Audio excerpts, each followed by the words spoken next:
Bonjour et bienvenue sur Cocotte TV pour une nouvelle vidéo de présentation.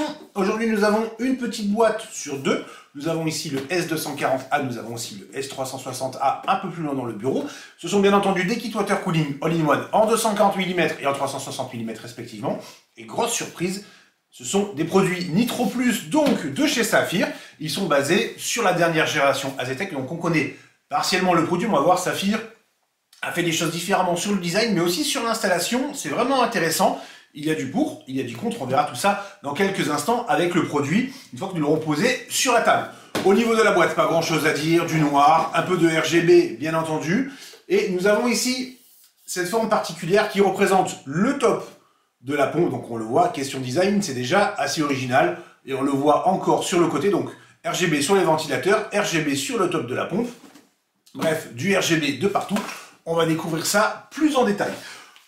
Avant de mettre le kit, parlons du bundle. Alors il y a bien entendu le kit de fixation, c'est normal. De la plaque thermique, il n'y en a pas, c'est normal, elle est déjà appliquée sur la base de la plaque froide, mais il y a surtout cette notice qui est tout simplement, hop, énorme. Alors, il y a de nombreuses langues, mais il y a surtout de nombreuses informations sur l'installation. On l'a dit, il y a pas mal de câbles. Saphir a voulu faire les choses différemment.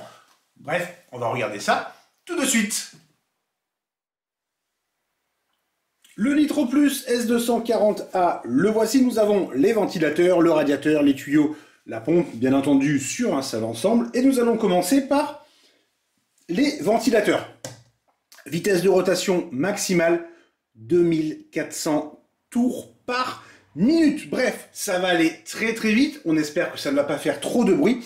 Mais on peut déjà voir des choses intéressantes. Donc nous avons bien entendu des patins en caoutchouc. On retrouve le logo Nitro Plus avec les petits motifs, on va essayer de les voir, hop, qui seront aussi présents sur le top de la pompe. Et nous avons un système de connecteurs propriétaires. Et la chose intéressante, c'est que les deux connecteurs ne sont pas les mêmes sur les deux ventilateurs. Nous avons donc des numéros. Ici, nous avons le 2. Ici, nous avons le 1. Il y a donc un adaptateur dans le bundle qui va aller jusqu'à 3 si jamais on a le modèle en 360 mm. Et enfin, au niveau des pales, on le voit, elles sont unies les unes aux autres, elles sont très nombreuses, mais surtout, l'écart avec le cadre est assez important. C'est assez rare avec ce genre de technologie, donc on verra ce que ça donne sur les performances et sur les nuisances sonores, bien entendu. À part ça, la finition est bonne, il n'y a rien à redire. Le design est quand même très sympathique, c'est déjà une bonne chose. On met de côté, on s'attaque au radiateur et au reste. Le radiateur, alors ça, c'est particulièrement intelligent. C'est tout simplement pour protéger dans la boîte. Alors, c'est un détail pour certains. Normalement, c'est très bien protégé avec le carton, etc. Mais on apprécie toujours le geste. C'est vraiment sympathique. En termes de finition, sinon, il n'y a pas grand-chose à dire. On l'a enlevé, mais il y avait un film de protection qui faisait tout le tour. Alors, plutôt inutile annonce à notre sens, puisque, alors oui, on fait des traces de doigts, mais il n'y a pas de logo ou autre, il n'y a pas de finition brossée qui pourrait s'abîmer. Donc bref, là, c'est du détail, ça fait peut-être encore un peu de plastique à jeter. Du plastique à jeter, il y en avait aussi sur le top de la pompe, sur cette partie brossée, et il y en avait aussi sur le logo au milieu des ventilateurs. Bref, des petits déchets. Et donc, on le disait, en termes de design, ça fait une araignée. Alors, on est un peu vieux à la ferme, hein, ça nous rappelle plutôt les réplicateurs de Stargate, par exemple Stargate SG1, la série, pas le film. Chose intéressante de l'autre côté, donc nous avons ici la base avec la pâte thermique. Saphir travaille avec AMD.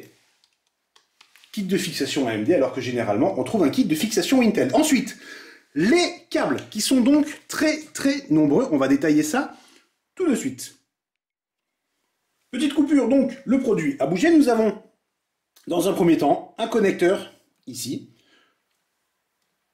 4 broches, PWM pour la pompe. Ensuite, nous avons toute une série de câbles avec alimentation SATA, un retour pour la carte mère sur le RGB. Nous avons ensuite connecteur propriétaire pour l'adaptateur dont nous parlions un tout petit peu plus tôt. qui va donc envoyer le signal PWM ainsi que la gestion de l'éclairage. Et ensuite, nous avons le CPU ici pour les ventilateurs, afin d'avoir un retour des ventilateurs sur la carte mère, plus un adaptateur si besoin pour le RGB, pour avoir du mâle et du femelle. Bref, pas mal de câbles entre ce qui part du waterblock, ce qui va aller sur les ventilateurs. On verra ce que ça donne. L'idée, dans le principe, est intéressante. Normalement, il y a souvent un accès direct derrière la carte mère au niveau du haut du boîtier, donc on devrait pouvoir cacher tout ça assez facilement. Au niveau de la finition, il n'y a pas grand chose à dire. C'est très sympa, la petite finition brossée ici, le petit plastique qui rend plutôt bien, éclairage RGB qui va faire le tour, et on retrouve sur le plastique noir derrière les petites finitions de saphir. Alors c'est pas facile à voir, c'est vraiment sympathique. Bref, un produit intéressant dont nous n'avons pas encore le prix, disons-le tout de suite, mais on va déjà s'occuper des performances et c'est déjà pas mal. C'est tout pour aujourd'hui, on vous souhaite à tous une excellente journée.